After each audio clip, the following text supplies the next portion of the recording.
ವಿಜಯನಗರ ಜಿಲ್ಲೆ ಮುನಿರಾಬಾದ್ನ ಕಾಡಾ ಟಿಬಿಪಿ ಸಭಾಂಗಣದಲ್ಲಿ ನಡೆದ 126ನೇ ನೀರಾವರಿ ಸಲಹಾ ಸಮಿತಿ ಸಭೆಯಲ್ಲಿ ಬಳ್ಳಾರಿ ಜಿಲ್ಲೆ ಉಸ್ತುವಾರಿ ಸಚಿವರಾದ ಬಿ ನಾಗೇಂದ್ರರವರು ನೀರಿನ ಸಮಸ್ಯೆ ಹಾಗೂ ರೈತರೊಂದಿಗೆ ಇನ್ನಿತರ ಹಲವಾರು ಸಮಸ್ಯೆಗಳನ್ನು ಚರ್ಚಿಸಿದರು.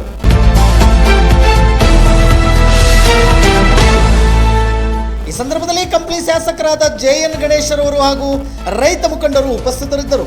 ವಿಜಯನಗರ ಜಿಲ್ಲಾ ವರದಿಗಾರರು ಹೊನ್ನೂರು ಸ್ವಾಮಿ PH. ಇದು ಗರುಡ ನ್ಯೂಸ್ ಕರ್ನಾಟಕ. ನಾನು ಮಲ್ಲೇಶ್ ಕಮತೂರು.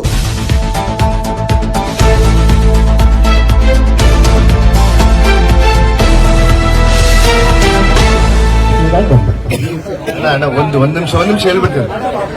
ನೀವೆಲ್ಲರೂ ನೋಡು, ನಿಮ್ಗಿಂತ ಜವಾಬ್ದಾರಿಯಿಂದ ನಮ್ಮ ರಾಜ್ಯ ಸರ್ಕಾರ ಮುಖ್ಯಮಂತ್ರಿಯವರು ಏನ್ ಹೇಳಿ ಕಳ್ಸಬೇಕಾ ಒಂದೇ ಮಾತು ಹೇಳಿದ್ದಾರೆ. ನೋಡಪ್ಪ, ರೈತರಿಗೆ ಯಾರಿಗೂ ತೊಂದರೆ ಆಗಬಾರ್ದು, ನದಿ ಪಾತ್ರದಲ್ಲಿ ಇರೋರಿಗೂ ತೊಂದರೆ ಆಗಬಾರ್ದು.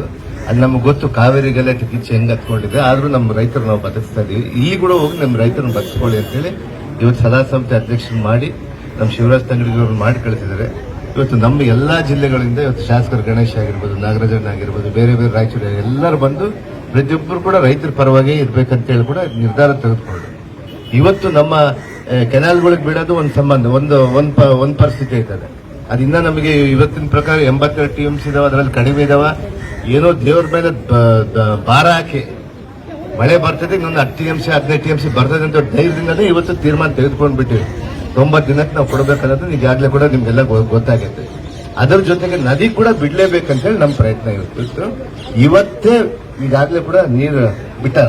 ಈಗ ನೀವು ಕೇಳ್ತಾ ಇದ್ರೆ ಒಂದೇ ಸರ್ತಿ ಜಾಸ್ತಿ ಕೊಡ್ರಿ ಅಂತ ಹೇಳಿ ಕೇಳ್ತಾ ಇದ್ರೆ, ನಮಗೆ ಏನಾಗಿತ್ತಂದ್ರೆ ಇರೋದ್ರಲ್ಲೇ ನಾವು ಅಡ್ಜಸ್ಟ್ ಮಾಡಬೇಕು. ನಮ್ ನದಿಗೂ ತೊಂದರೆ ಆಗಬಾರ್ದು, ನದಿ ಪಾತ್ರದಲ್ಲಿರೋಂತ ರೈತರಿಗೂ ತೊಂದರೆ ಆಗಬಾರ್ದು, ಜೀವಜಲಕ್ಕೂ ತೊಂದರೆ ಆಗಬಾರ್ದು, ಪ್ರಾಣಿ ಪಕ್ಷಿಗಳಿಗೂ ತೊಂದರೆ ಆಗಬಾರ್ದು ಅಂತೇಳಿ ಇವತ್ತು ಮಾಡಿದೀವಿ. ಇನ್ನು ಅದನ್ನು ಬಿಟ್ಟು ಆಂಧ್ರ ಕೋಟದಲ್ಲಿ ಏನಿದ್ರು ಕೂಡ ಅದನ್ನು ಕೂಡ ಸೇರ್ಸಕ್ಕೆ ಪ್ರಯತ್ನ ಮಾಡಿವಿ. ಇವಾಗ ಆಂಧ್ರ ಪ್ರದೇಶ ನಮ್ಮ ಮಂತ್ರಿಗಳ ಜೊತೆ ಕೂಡ ಅವ್ರಿಗೂ ಮಾತಾಡಿದೀವಿ, ತೆಲಂಗಾಣದ ಜೊತೆ ಕೂಡ ಮಾತಾಡಿದ್ವಿ. ಇರೋ ನೀರಲ್ಲೇ ಏನೇನು ಬೇಕೋ ನಿಮಗೆ ಎಲ್ಲಿ ಕೂಡ ಕಷ್ಟ ಆಗದೆ ಮಾಡಬೇಕು ಅಂತೇಳಿ ಒಂದು ಪ್ರಯತ್ನ ಮಾಡ್ಕೊಂಡು ಬಂದಿದ್ವಿ. ಇವತ್ತು ನಮ್ಮ ಯಾವ ಕೆರೆ ಇದೆ, ಗುಂಡ್ಲು ಕೆರೆಗೆ ನೀರು ತುಂಬಿಸಿ ಅಲ್ಲಿಂದ ಕೊಟ್ರೆ ನಿಮ್ಗೆಲ್ಲ ಈಸಿ ಆಗಿ ನಿಮ್ಗೆ ಬರುತ್ತೆ ಅಂತೇಳಿ ನಮ್ದು.